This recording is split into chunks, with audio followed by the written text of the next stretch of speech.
The night I caught her the first time, I told myself forgiveness was stronger than rage. I convinced myself love could cover betrayal.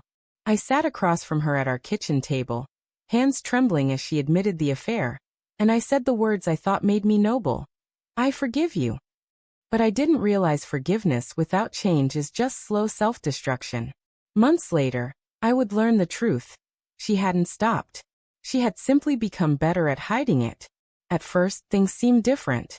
After her confession, she cooked my favorite meals, left little notes in my jacket pocket, and reached for my hand at random moments like she used to when we were dating. I wanted to believe her efforts were real, that she regretted everything.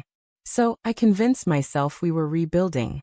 But love is blind until suspicion cracks it open. It started small. She began locking her phone, something she had never done before. If I asked who was texting, she'd smile and say, "Just work stuff, nothing important." She stayed late at the office more often, claiming deadlines and last-minute meetings.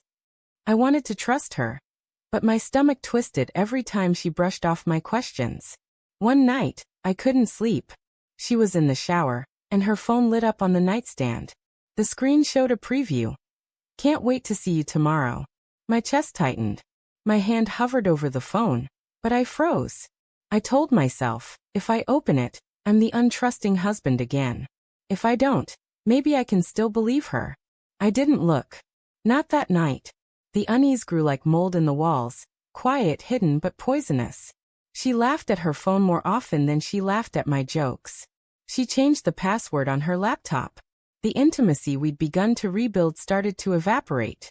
When I touched her, she'd pull away, claiming she was tired. One Friday evening, she told me she had a team dinner after work. I decided not to ask questions. Instead, I drove to the restaurant she mentioned, parked across the street, and waited. My hands shook on the steering wheel, sweat beading at the back of my neck as minutes stretched into hours. Finally, she walked out, not with her coworkers, but with a man I'd never seen before. He leaned down, kissed her cheek, and she smiled the smile I hadn't seen directed at me in months. Something inside me went quiet. Not the explosive anger I expected, not even heartbreak, just silence.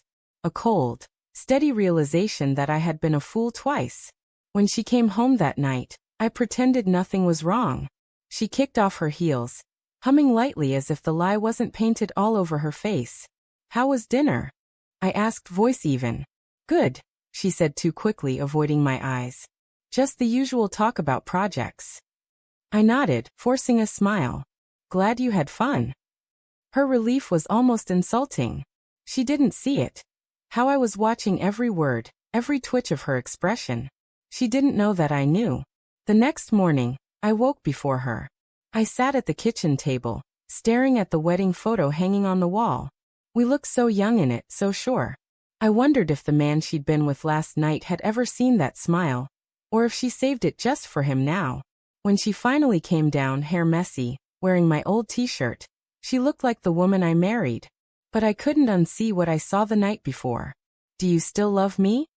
I asked suddenly. She blinked, caught off guard. "Of course I do. Why would you even ask that?" I studied her face, every flicker of emotion. She was good at lying now. Too good. For weeks, I carried the knowledge like a stone in my chest. I didn't confront her, not right away. Instead, I observed. I became a quiet detective in my own home. She slipped out for grocery runs that lasted 2 hours. She came back with only a carton of milk. She took calls in the backyard, her voice low, laughter spilling in ways it hadn't with me for months.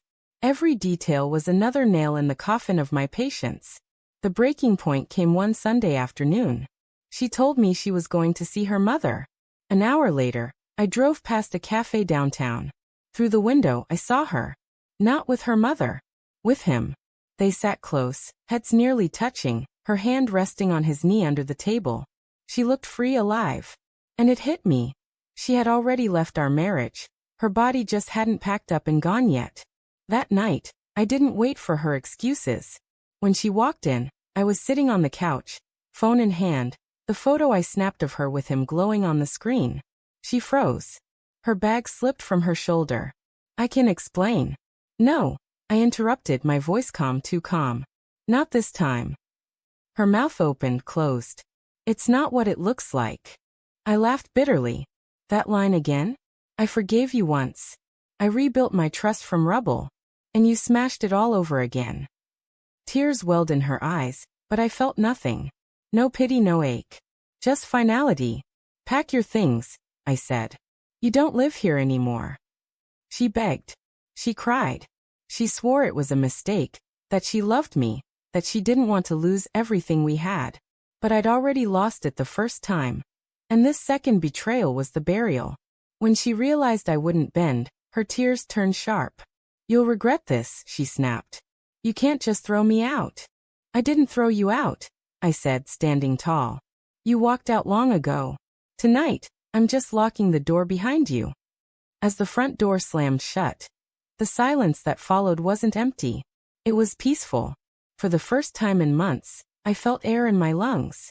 I forgave my wife the first time she cheated, because I thought love demanded it. But when she did it again, I stopped playing nice.